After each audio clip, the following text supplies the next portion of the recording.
mm, mm, mm, mm, mm. Listen up, your time is almost up. If you don't know, now you know. So put it on the X. What are you doing? Sign a dotted line. So put it on the X. Hey guys, what's up? It's your boy Cashmere the Links, and I just wanted to jump on here real quick and talk about some things that are on my mind regarding some things that happened today on Furry Twitter. It's kind of low-key blowing up. So I just wanted to put my thoughts in here because, I have some sort of conflicting feelings about the issue. Okay, so for y'all that don't know, again, it just happened this afternoon. Context here. So there's this this channel on YouTube called the H3 Podcast, and it's hosted by Ethan and Ela Klein, who are the creators of H3 Productions, and they've been around for a couple years, and they're fairly popular. I feel like they're one of the more viral or more like popular channels on YouTube. They collaborated with people like iDubbbz, and they kind of like critique channels, and they kind of, I don't know, it's just one of those channels where they kind of just like lampoon different like videos and channels just to make fun of them, but in like a kind of like interesting and like substantial way. It's a fun watch, and I am generally a fan of them. I kind of put them on the same level as like a Philip DeFranco or Reddit Link and stuff like that, where it's like I'll watch them just when there's nothing else to watch, just to catch up on shit. They have this podcast, and it's been going on for a couple years, and this little tweet that they made has been low-key kind of blowing up on the on the Furry Twitterverse. So this is the tweet here. I'll put a caption up right here. It says, y'all may remember us saying we'd like to have a furry come on and guest on the podcast to explain it all to us. A lot more of our furry inclined fans have suggested we try and have Tall Fuzzball, aka Majira Strawberry, on, assuming they're even interested. Good choice?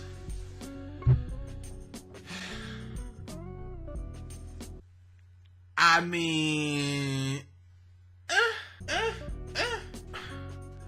needless to say, I got conflicting feelings about this.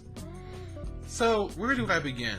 Because, again, this is a fairly unscripted video, and I don't have my thoughts fully formed yet. It's not like I really wrote anything down about this, but something about this whole thing just doesn't feel right to me.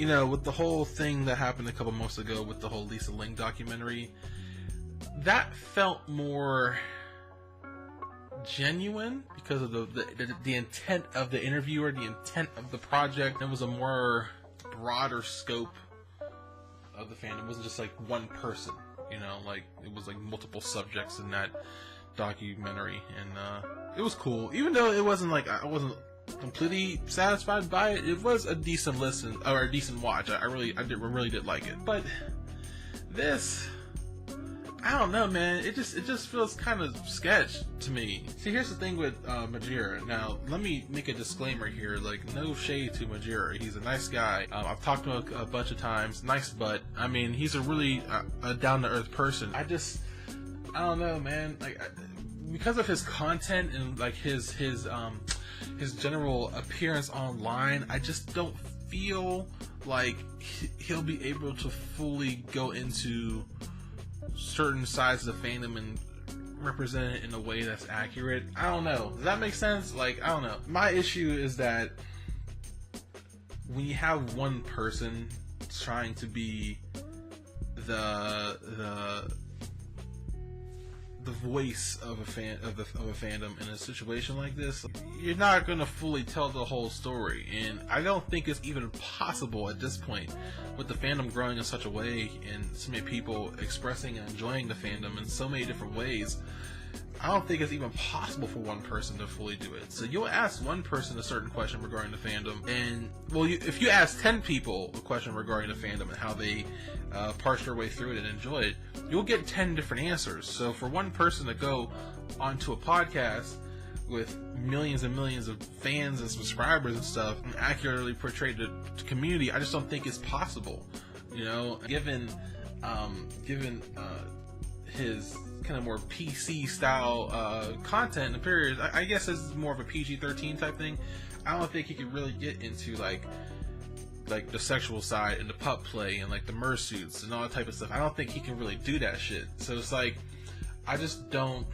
Nothing against him or nothing against any like YouTuber or anything like that. And the other thing that I also I'm a little bit kind of worried about is the intent of the interviewer, if that makes sense. So what do I mean by that? The thing about the H3 podcast, from the clips I've seen, now again, I'm not like a huge fan, but I have watched certain episodes because they have some pretty interesting guests on. The style is very laid back. This isn't like a 60 minutes type thing. This ain't like NPR. You know, it's a very chill, relaxed environment, but there is a lot of ball busting. There's a little bit of edginess too. Not like cringy level, but there's a little bit of just like, like they like to play that line a little bit. And with that being said, given recent situations with certain people in the fandom and the proximity of it to them, I worry that he might get hit with a curveball in a way that is just really awkward, and he might be unprepared.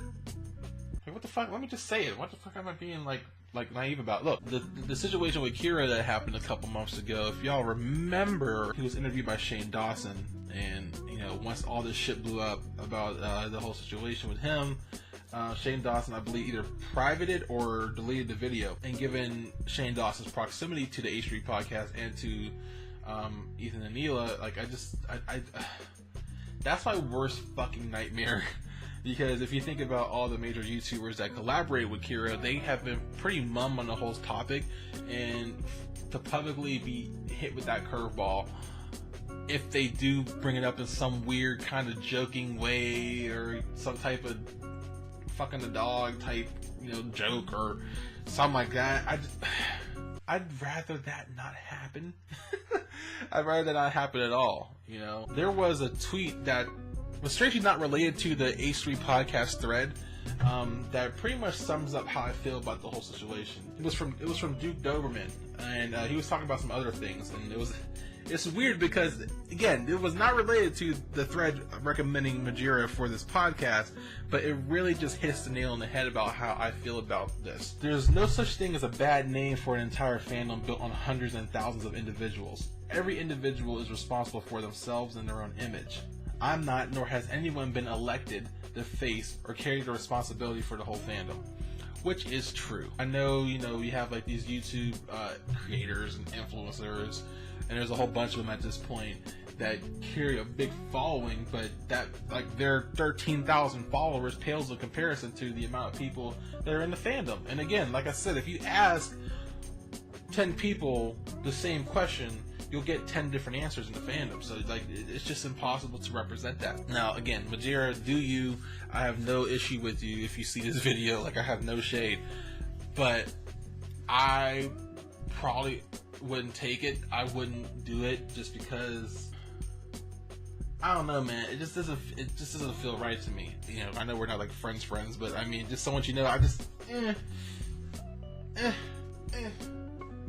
don't know, man. But that's pretty much all I have to say about this subject, and hopefully my points made some type of sense. But yeah, that's pretty much it. I'll see you guys later. Cashmere Links. Peace.